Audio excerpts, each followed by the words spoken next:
Hello everyone, welcome back to our channel, The Gate World. In this video, we are going to discuss about GATE 2004 question, and this question belongs to scheduling concept in operating systems. Let me read out the question for you. Consider the following set of processes with arrival times and CPU burst times given in milliseconds. He has given process P1, P2, P3, P4 with their respective arrival times and burst times. And he is asking that what is the average turnaround time for those processes with preemptive shortest remaining process time first algorithm. He is saying that he is using shortest remaining process time first. At a given time instance, the process with the least process time will get executed. He has given process arrival time and burst time. Process is P1, arrival time is 0 and its execution time is 5 milliseconds. Process is P2, arrival time is 1 millisecond and burst time is 3. Process P3, arrival time 2, burst time 3.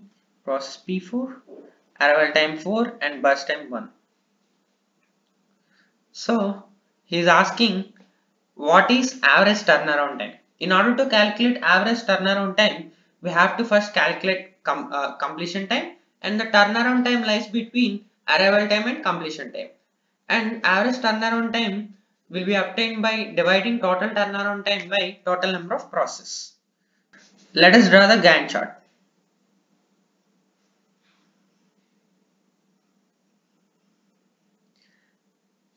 At arrival time 0, the only process arrived is P1.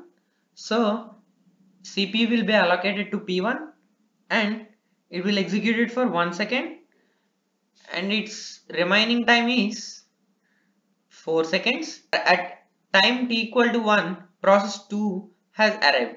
Now process 2 burst time is 3 and process 1 remaining time is 4. So shortest remaining processing time algorithm chooses P2 over P1.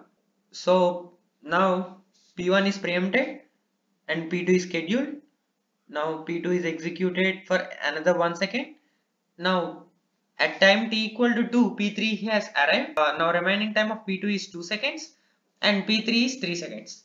So P2 as P2 burst time is less than P3, it will continue its execution.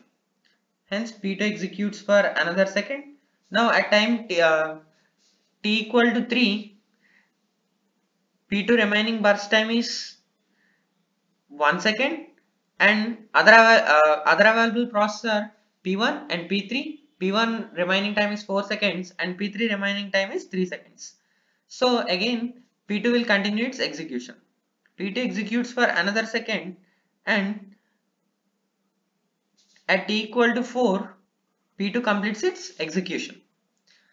At t equal to 4, P2 completes its execution. At the same time, at t equal to 4, process P4 has arrived and its burst time is 1, which is minimum of all available processes. Hence P4 is scheduled.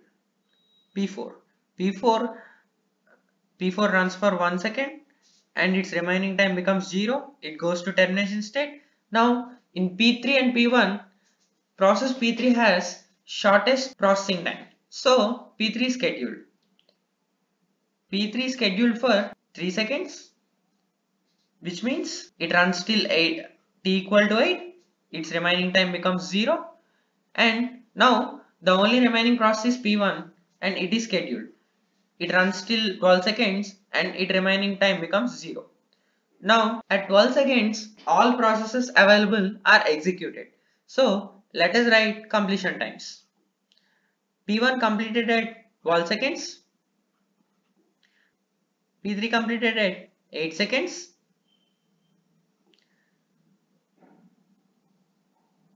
P4 completed at 5 seconds. And P2 completed at 4 seconds. Now we know that turnaround time equal to completion time minus arrival time. The turnaround time is nothing but how much time the process has spent during its execution, which is nothing but it is time between completion and arrival. So turnaround time of process P1 is 12 minus 0, which is 12. Process P2 is 4 minus 1, which is 3. Process P3 is 8 minus 2, which is 6. Process P4 is 5 minus 4, which is 1. Hence total turnaround time equal to 12 plus 3, 15, 15 plus 6, 21, 21 plus 1, 22. Average turnaround time equal to total turnaround time by total number of processes, which is equal to 22 by 4, that is equal to 5.5. So average turnaround time is 5.5 milliseconds. Hence correct answer is A. Thank you guys.